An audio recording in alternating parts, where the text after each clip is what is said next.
¿Crees que la velocidad de la luz es solo un número? Casi 300 millones de metros por segundo. Rápido, muy rápido, la cosa más veloz que conocemos.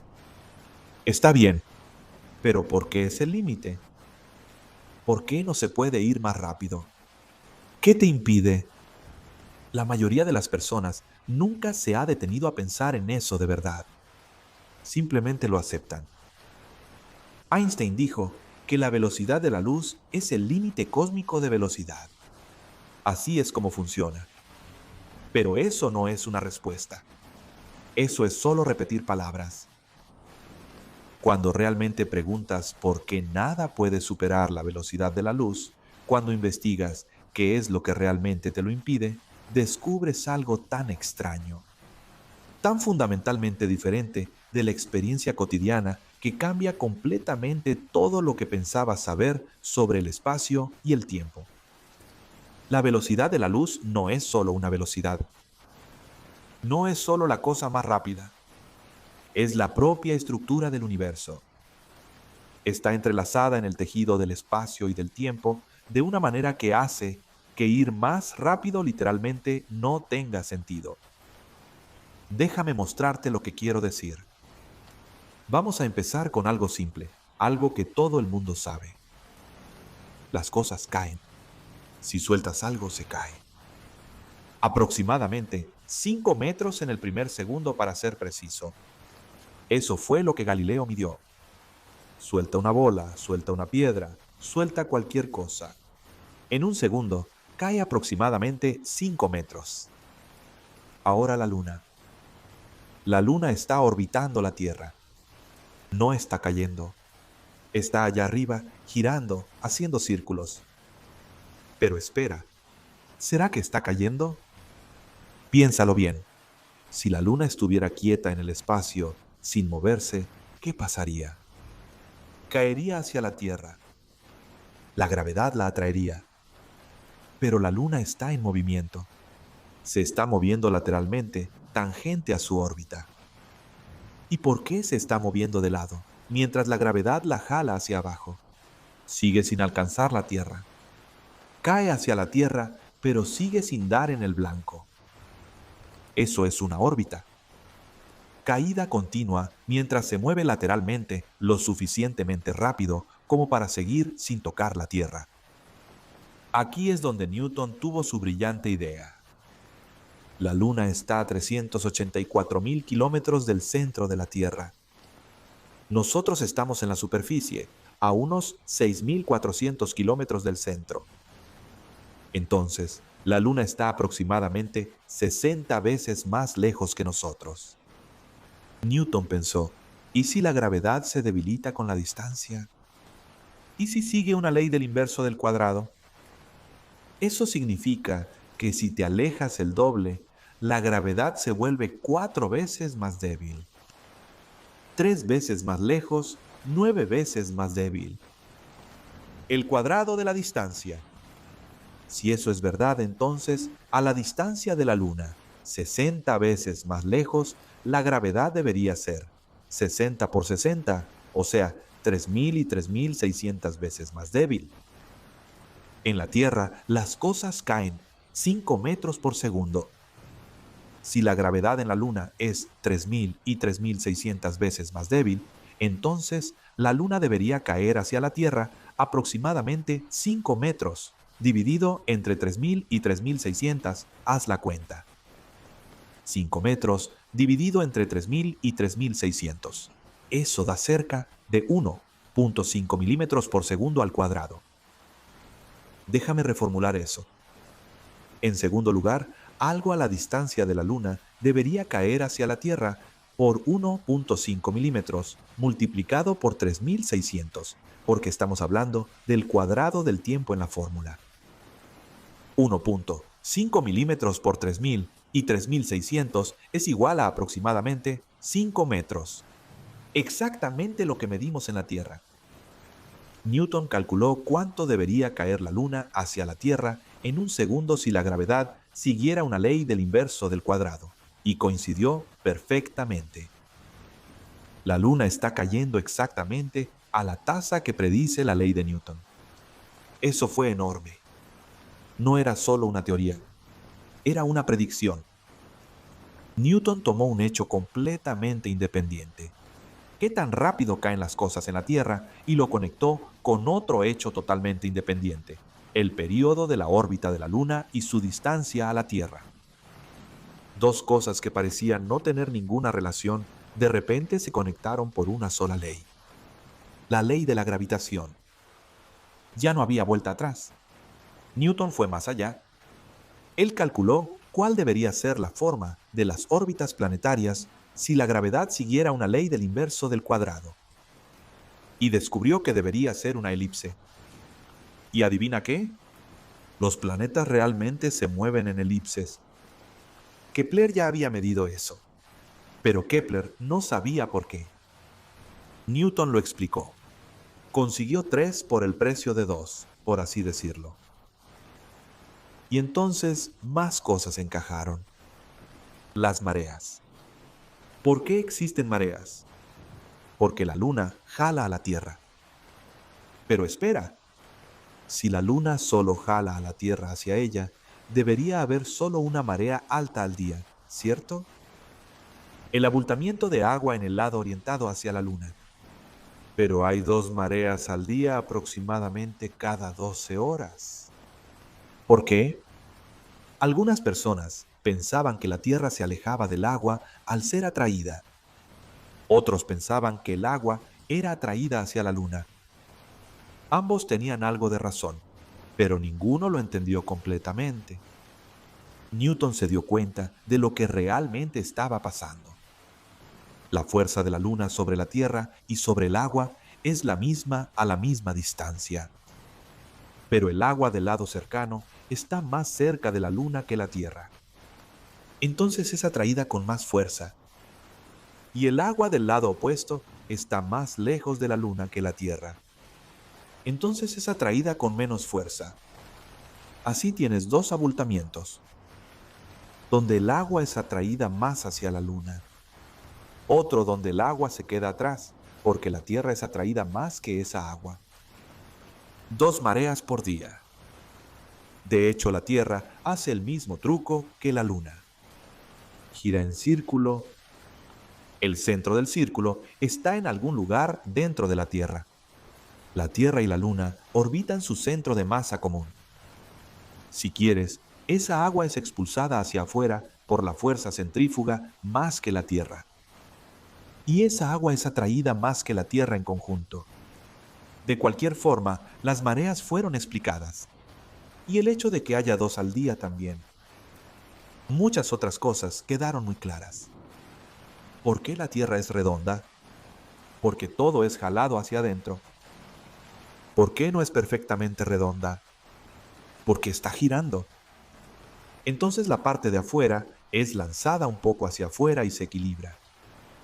¿Por qué el Sol y la Luna son redondos? Y así sucesivamente. A medida que la ciencia se desarrolló y las mediciones se volvieron cada vez más precisas, las pruebas de la ley de Newton se volvieron mucho más rigurosas.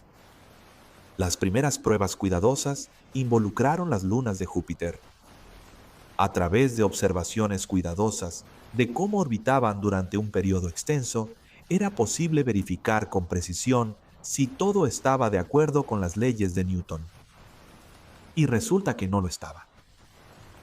Las lunas de Júpiter a veces parecían estar 8 minutos adelantadas y a veces 8 minutos atrasadas en relación con el horario previsto por las leyes de Newton.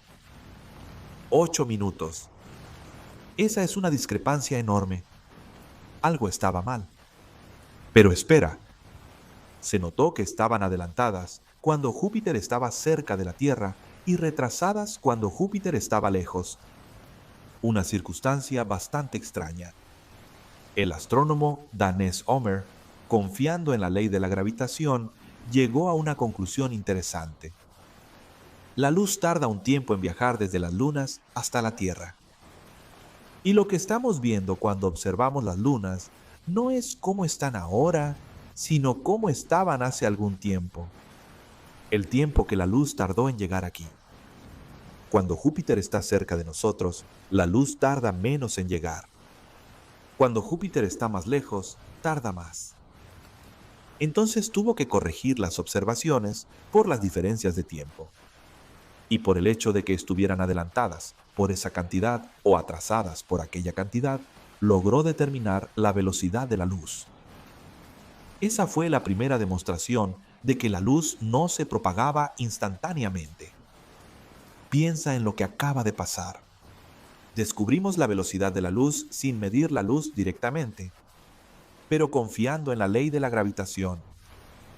Cuando algo no cuadraba, en vez de descartar la ley de Newton, Homer dijo, ¿y si la luz tarda en viajar? Y él tenía razón. Llamo su atención sobre este tema específico porque ilustra algo importante. Cuando una ley es correcta, puede usarse para descubrir otra. Teniendo confianza en esa ley, si algo está mal, eso sugiere quizá algún otro fenómeno. Y si no conociéramos la ley de la gravitación, nos habría tomado mucho más tiempo descubrir la velocidad de la luz, porque no sabríamos qué esperar de los satélites de Júpiter. Ese proceso se convirtió en una avalancha de descubrimientos. Cada nuevo descubrimiento proporciona las herramientas para muchos más descubrimientos. Y ese comienzo es el inicio de esa avalancha que lleva 400 años en marcha. Y todavía estamos en plena avalancha a toda velocidad en este momento. Pero aquí está la cuestión. Una vez que conoces la velocidad de la luz, una vez que la mides, empiezas a notar algo muy extraño. Imagina que estás en un tren. El tren se está moviendo muy rápido, digamos, a la mitad de la velocidad de la luz. Enciendes una linterna apuntando hacia adelante, en la dirección en la que el tren se está moviendo. El sentido común dice que la luz ahora debería estar viajando a la velocidad de la luz más la velocidad del tren. Así como si lanzas una pelota hacia adelante en un tren en movimiento. La pelota se mueve más rápido que si la lanzaras estando quieto. Pero eso no es lo que sucede. Tú mides la luz y todavía viaja a casi 300 millones de metros por segundo, exactamente a la misma velocidad. Tú piensas, está bien, tal vez me di mal. Entonces aceleras el tren aún más, al 90% de la velocidad de la luz. Enciendes la linterna hacia adelante otra vez. Mides. Todavía a la misma velocidad. Te frustras. Aceleras el tren prácticamente a la velocidad de la luz. Enciendes la linterna. Mides. Sigue siendo el mismo valor. La velocidad de la luz no se suma. No se combina con tu velocidad. Siempre es la misma. No importa qué tan rápido te estés moviendo. Eso debería volarte la cabeza. Así no es como funcionan las velocidades en la vida cotidiana. Las velocidades se suman. Si estás en un tren a 80 kilómetros por hora y caminas hacia adelante a 5 kilómetros por hora, te estás moviendo a 85 kilómetros por hora con respecto al suelo. Pero la luz no hace eso. La luz siempre se mueve a la misma velocidad con respecto a ti. No importa qué tan rápido te estés moviendo. ¿Por qué? Einstein se dio cuenta de lo que estaba pasando. Y es tan extraño, tan contrario al sentido común, que incluso ahora, más de un siglo después, la gente tiene dificultad para aceptarlo. El tiempo y el espacio no son fijos. Son flexibles. Se doblan y se estiran para mantener la velocidad de la luz constante. Cuando te mueves más rápido, el tiempo se desacelera para ti. Tu reloj literalmente avanza más despacio y las distancias se contraen. El espacio frente a ti se comprime Estos efectos son reales, no son ilusiones ópticas, no son errores de medición. El tiempo realmente se desacelera, el espacio realmente se contrae, y la cantidad que cambian es exactamente la cantidad necesaria para que la velocidad de la luz sea la misma para todos. Déjame repetir eso. El universo ajusta el tiempo y el espacio. Los curva, los estira, los compensa, los comprime para garantizar que la luz siempre viaje a la misma velocidad para todos. La velocidad de la luz no es solo una velocidad, es una constante estructural del universo. El espacio y el tiempo están organizados de tal manera que esa velocidad es la misma para todos. Ahora se pone aún más extraño. Si intentas acelerar algo, cualquier cosa, hasta la velocidad de la luz, sucede algo muy extraño. Cuanto más te acercas a la velocidad de la luz, más difícil se vuelve ir más rápido. No es que te quedes sin combustible. No es que tu motor no sea lo suficientemente fuerte. Es que el propio objeto resiste cada vez más a la aceleración. A eso le llamamos aumento de masa relativista. Conforme vas más rápido, tu inercia aumenta. Se vuelve cada vez más difícil empujarte más rápido. Y conforme te acercas a la velocidad de la luz, tu inercia tiende al infinito. Para realmente alcanzar la velocidad de la luz, necesitarías energía infinita, lo cual es imposible. Entonces, nada con masa puede jamás alcanzar la velocidad de la luz. No es por alguna regla arbitraria ni por limitaciones de ingeniería, sino porque la propia estructura del espacio-tiempo lo impide. La luz puede viajar a esa velocidad porque los fotones no tienen masa. Cero. Las partículas sin masa pueden viajar a la velocidad de la luz. De hecho, deben hacerlo.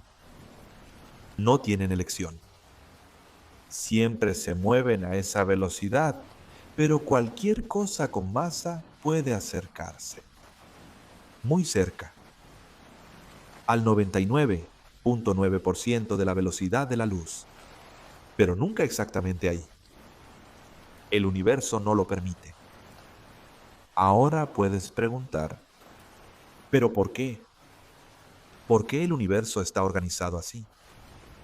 ¿Por qué existe un límite de velocidad después de todo? Y aquí está la respuesta que te va a frustrar. No existe un porqué más profundo. La velocidad de la luz no es un límite de velocidad impuesto al universo. Es una consecuencia de cómo está estructurado el universo. El espacio y el tiempo no están separados. Están entrelazados en el espacio-tiempo. Y el espacio-tiempo tiene una geometría, una estructura. Y esa estructura tiene un factor de conversión incorporado entre espacio y tiempo. Ese factor de conversión es la velocidad de la luz. No es que la luz sea especial, es que el espacio-tiempo tiene una velocidad máxima en la que causa y efecto pueden propagarse. La luz, por casualidad, viaja a esa velocidad porque no tiene masa. Pero la velocidad en sí es una propiedad del espacio-tiempo, no de la luz. Si la luz no existiera, el límite de velocidad aún estaría ahí. Es una característica del propio universo. Aquí hay otra forma de pensar en eso. En la vida cotidiana, piensas en el espacio y el tiempo como cosas separadas. Te mueves por el espacio. El tiempo pasa. Son independientes. Pero no lo son. Siempre te estás moviendo por el espacio-tiempo a una velocidad constante. Siempre. Pero ese movimiento se divide entre el espacio y el tiempo. Si estás quieto, todo tu movimiento es a través del tiempo. Te estás moviendo hacia el futuro a la velocidad máxima, un segundo por segundo. Pero si empiezas a moverte por el espacio, tienes que desviar parte de ese movimiento del tiempo. Ahora te estás moviendo por el espacio y por el tiempo. ¿Qué significa que te estás moviendo por el tiempo más despacio? Cuanto más rápido te mueves por el espacio, más despacio te mueves por el tiempo. Y hay un máximo. Si pudieras moverte por el espacio a la velocidad de la luz, ya no te quedaría ningún movimiento para el tiempo. El tiempo se detendría para ti. Por eso la luz no experimenta el tiempo. Desde la perspectiva de un fotón, es emitido y absorbido en el mismo instante. No pasa ningún tiempo. El universo está congelado. No puedes ir más rápido que la luz porque no puedes tener menos de cero movimiento a través del tiempo. Ese es el límite. Esa es la barrera. Y aquí está la parte bonita. Esto no es solo teórico. Probamos esto repetidas veces. Las partículas en los aceleradores son aceleradas prácticamente a la velocidad de la luz. ¿Y adivina qué? Cuanto más se acercan, más difícil es acelerarlas todavía más. Exactamente como se esperaba. Los satélites GPS tienen que considerar la dilatación del tiempo. Se están moviendo rápido y están en un campo gravitacional más débil. Entonces el tiempo pasa diferente para ellos que para nosotros en la Tierra. Si no corrigiéramos eso, el GPS tendría un error de kilómetros en un solo día. Los muones, creados en la alta atmósfera por rayos cósmicos, deberían de caer antes de llegar al suelo. Su tiempo de vida es muy corto, pero se están moviendo cerca de la velocidad de la luz. Entonces el tiempo se desacelera para ellos. Desde su perspectiva, viven lo suficiente como para llegar al suelo. Desde nuestra perspectiva, ellos viven más porque se están moviendo rápido. De cualquier manera, más muones llegan al suelo de lo que deberían. Exactamente como lo predice la relatividad. No es especulación. Está medido. La velocidad de la luz, siendo un límite, está tan bien probada como cualquier cosa en la física. Entonces vamos a juntar todo esto. ¿Por qué la velocidad de la luz es el límite? Porque el espacio-tiempo está estructurado de tal manera que existe una velocidad máxima para la causa y el efecto. Esa tasa es la velocidad de la luz. No porque la luz sea especial, sino porque el propio espacio-tiempo tiene ese factor de conversión incorporado entre espacio y tiempo. No puedes ir más rápido, porque ir más rápido requeriría moverse hacia atrás en el tiempo. ¿Qué no tiene sentido? No puedes tener tiempo negativo. No puedes deshacer causa y efecto.